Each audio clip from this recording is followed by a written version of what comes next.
J'en viens à mon activité ici comme professeur parce que j'ai eu assez vite des cours.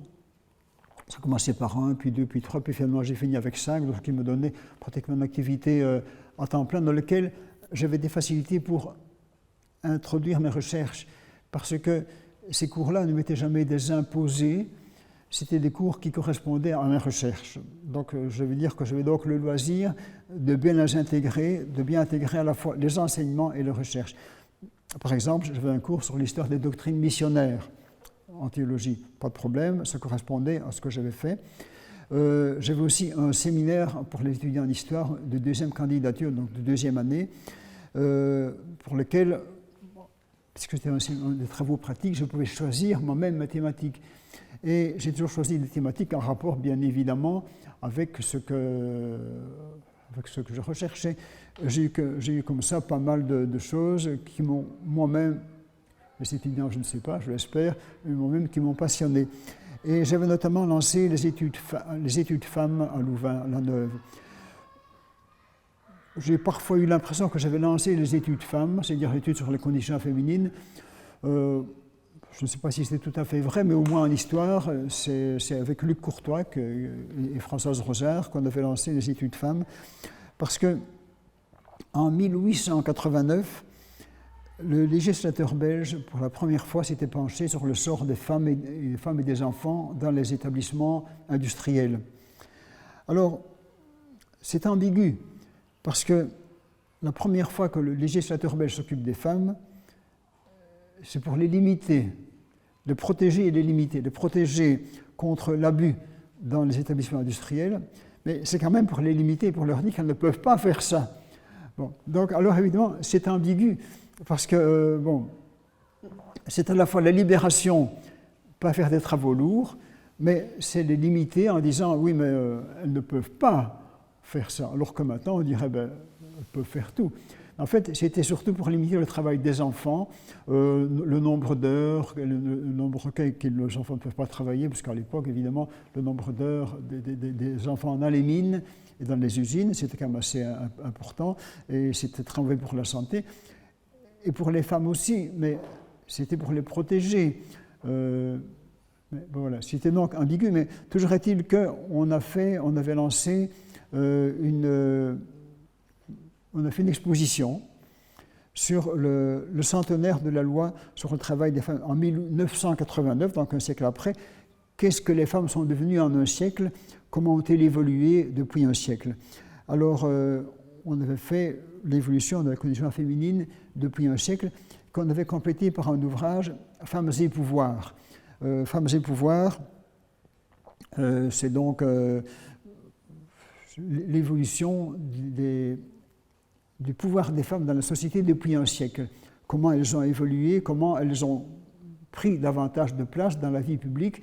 Alors là, ça a donné lieu après à d'autres études sur les conditions féminines. Je crois que c'est avec Luc Courtois et Françoise Rosard qu'on avait lancé ces études-là, ici à Louvain-la-Neuve. Du moins, c'est l'impression qu'on avait eue. Alors là, ça nous a pris pas mal de temps. On a fait 2 bouquins sur la question. Un plus illustré, qui était issu de l'exposition qu'on avait faite, où l'on avait demandé à une dessinatrice de bande dessinée, Chantal de Spiegeler, de nous faire la couverture, où l'on voit une espèce de femme nouvelle, nouveau style, coloré, qui sort d'un ancien moule qui explose. Donc un vieux moule de femme qui explose, et on le renvoie une petite bonne femme un peu colorée qui sort et qui a l'air un peu plus vivante. Bon. Alors là, c'était Chantal de Spiegeler qui nous avait fait sa couverture, c'était pas mal. Et puis un autre plus austère sur Femmes et pouvoir. Et puis alors, on s'est aussi beaucoup intéressé à d'autres choses. On a un peu travaillé aussi sur le mouvement de jeunesse.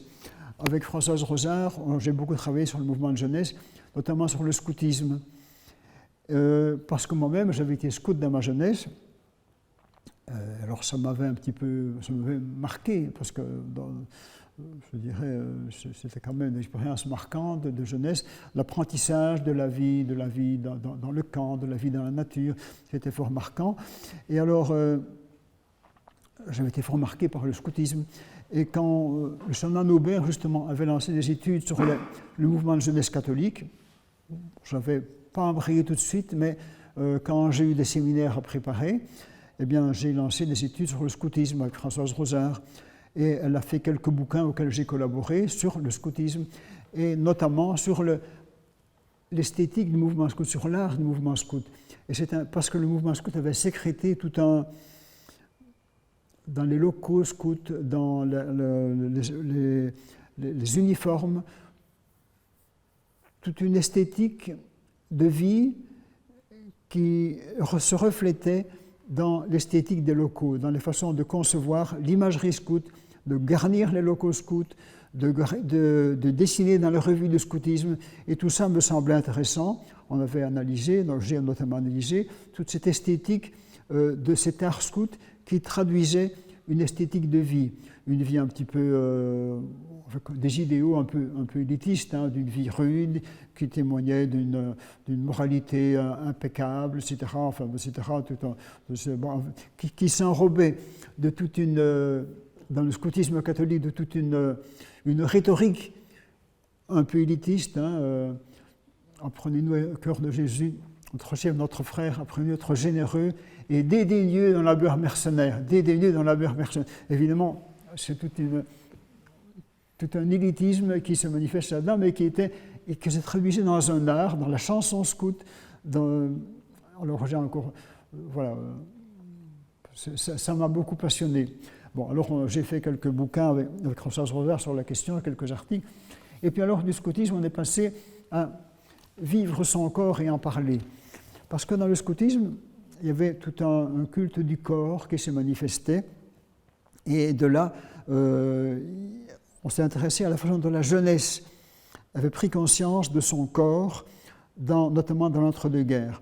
Comment la société d'hédonisme qui était née dans l'entre-deux-guerres avait pu, s'était basée notamment sur une émancipation du corps par le sport, par la danse, par la façon de vêtir le corps. On ne le vêt plus comme on le vêtait il y a un siècle, hein, forcément. Hein, je ne suis pas habillé comme mes grands-parents. On ne le meut plus comme on le mouvait dans le temps, comme je suis maintenant. Ça, ce n'était pas tolérable il y a un siècle. On ne le danse plus comme on dansait il y a un siècle. Alors, toute cette évolution du corps nous a beaucoup frappé. J'ai fait des séminaires là-dessus sur la façon de vêtir le corps, de le parfumer, de le mouvoir, de le danser, de l'habiller. Et j'ai fait avec un musée d'ethnologie qui est à Bastogne, musée antique rue, dont je parlerai après, j'avais fait notamment un article sur la façon de vêtir le corps et de l'habiller dans un bouquin sur quand l'habit faisait le moine. Quand l'habit faisait le moine. Bon, alors j'ai fait un article assez important sur la façon aussi de le peindre le corps. Parce que le tatouage est aussi une façon de décorer son corps. Et je me rappelle que j'avais voulu pour ce bouquin-là, j'avais trouvé un beau tatouage d'un bonhomme. On voyait son dos, la photo, on voyait son dos, il avait des grandes ailes d'ange tatouées dans le dos. Je m'étais dit, il me la faut pour le bouquin. Et alors, j'avais été demandé, c'était vraiment bien fait, au tatoueur si je pouvais avoir l'image qui était dans sa vitrine. Il m'avait dit que non, parce que c'était un contrat de confiance entre le tatoué et le tatoueur, que donc je ne pouvais pas. Alors du coup, j'avais dû trouver une autre image, mais qui était quand même moins belle que celle-là. Bon, donc vivre son corps et en parler, ça a été un de mes hobbies, si je puis dire, et aussi un de mes thèmes qu'on a développé dans le musée antique-rue, dont je parlerai plus tard, et aussi dans les séminaires. Donc ces séminaires, il y avait aussi les mémoires de licence. Alors les mémoires de licence, j'étais répertorié parmi les promoteurs potentiels des étudiants comme celui qui faisait faire des mémoires sur ces questions-là, les questions d'image, d'image mentale, d'image graphique, les mentalités, et puis aussi les questions wallonnes. Je reviendrai après sur ces questions-là. Donc tout ce qui concernait le monde de l'imaginaire, du mythe, parce que les images mentales c'est aussi le mythe, hein, parce que je ne sais pas si j'en ai parlé ou si je parlerai de ça tout à l'heure, mais le mythe c'est aussi une façon dont c'est aussi des images sur lesquelles se construisent les sociétés. Et alors, les étudiants qui voulaient travailler dans ce domaine-là, venaient chez moi. Alors on faisait des marches sur la bande dessinée, sur la caricature, sur les produits cosmétiques, la façon dont on gère son corps, dont les publicités pour les produits cosmétiques. Bon, on a fait des mémoires là-dessus. Bon.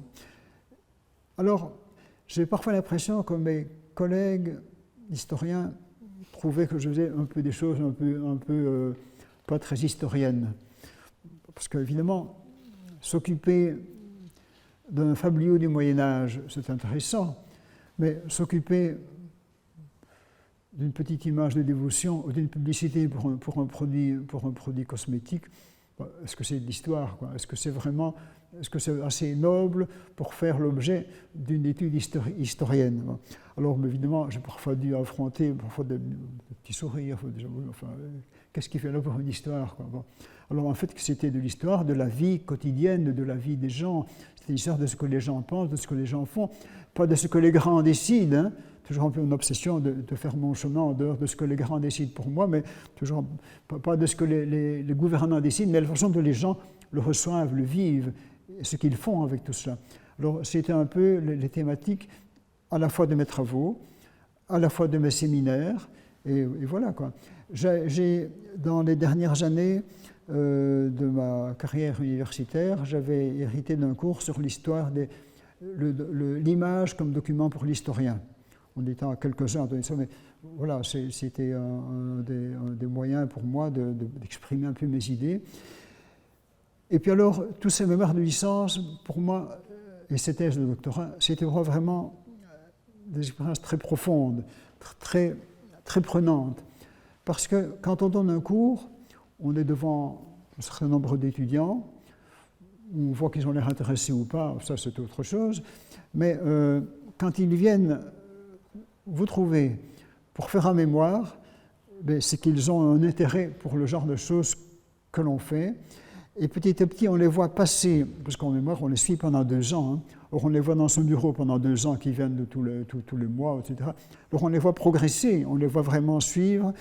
On a le plaisir de voir des gens qui pendant 2 ans progressent et arrivent à avoir un sens critique, à savoir faire une synthèse, à poser des questions, à poser des problèmes. Et alors là, ça devient vraiment... c'était une des expériences les plus enrichissantes de ma vie de prof. C'était ce contact avec les étudiants. Il y avait un ouvrage, Le Saint, le Chevalier et l'Étoile filante. Ah oui. Le Saint, le Chevalier, c'est un article que j'ai fait assez récemment, il y a quelques années, sur les modèles proposés à la jeunesse dans l'enseignement catholique. Alors, c'est un article assez volumineux que j'ai fait depuis 1830 jusqu'à maintenant. Les modèles vivants que l'on proposait. Que proposait-on aux jeunes? On proposait bien sûr les saints, la sainteté. On proposait de tous les grands saints. Si c'était une école jésuite, c'était les saints jésuites, Ignace de Loyola, François Xavier. Si c'était dans une école cléricale, c'était donc du clergé, c'était les saints, enfin le Thomas d'Aquin, etc. Enfin oui, c'était aussi les saints qui, ou bien Marie, dans le pensionnat de jeunes filles, c'était Marie, Saint Joseph, etc. Bon, mais modèle inimitable, hein, Marie et Joseph, absolument inimitable, parce que bon, comment voulez-vous? Et bon, alors, mais c'était des modèles pour les filles. Bon. Et alors, le saint, bien sûr, le chevalier. Et le chevalier, il y a le héros aussi, le héros des guerres. Le héros qu'on va pêcher dans l'histoire, le héros des guerres d'indépendance, de notre guerre d'indépendance, parce que celle des autres, évidemment, c'est moins brillant, mais nos guerres d'indépendance. Et puis alors, le chevalier. Le scoutisme avait diffusé dans la jeunesse l'image du chevalier qui s'est donné sa vie pour les autres. le chevalier qui peut, pour un noble idéal, hein, fier, pur, joyeux, conquérant, c'était dans une ambiance de reconquête catholique. On voulait reconquérir la société au Christ et on voulait que les jeunes sachent se dévouer pour les autres, sachent reconquérir. Et le scoutisme catholique était imprégné par ça. C'était le jeune chevalier qui partait à la reconquête, qui partait terrasser le dragon, un peu comme Saint-Georges, le mythique Saint-Georges qui avait terrassé son dragon tout aussi mythique. Alors on était un petit peu influencé par tout cela. Et donc, il y avait le saint, bien sûr, le chevalier. Et puis l'étoile filante, c'est un peu tous les modèles plus actuels qui sont un peu éclatés, parce qu'on ne propose plus, ça ferait rire les gens, le modèle du chevalier ou même du saint, mais des gens qui, pendant quelques années, font la une de la presse, des gens qui, un petit peu, Nelson Mandela, on en parle pendant quelques années, puis après on l'oublie, Mère Teresa, on en parle, et puis on n'y pense plus. Des étoiles qui brillent dans le ciel pendant quelques années, et puis on passe à un autre, quoi. Bon, ça, c'est le point de vue plus éclaté des modèles actuels que l'on présente à la jeunesse. Mais ça, je ne sais pas si j'ai le bouquin ici, je ne crois pas, j'ai été trop gros. Enfin,